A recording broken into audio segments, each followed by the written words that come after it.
حضور اکرم صلی اللہ علیہ وآلہ وسلم نے فرمایا، تم میں سے کوئی شخص ایماندار نہ ہوگا جب تک اپنے بھائی کے لیے وہ نہ چاہے جو اپنے نفس کے لیے چاہتا ہے۔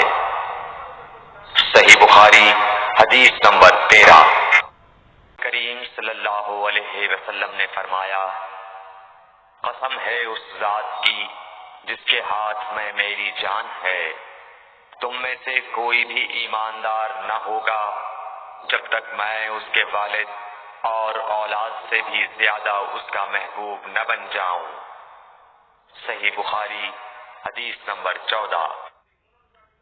علیہ وسلم نے فرمایا، تم میں سے کوئی شخص ایماندار نہ ہوگا جب تک اس کے والد اور اس کی اولاد اور تمام لوگوں سے زیادہ اس کے دل میں میری محبت نہ ہو جائے۔ صحیح بخاری حدیث نمبر 15۔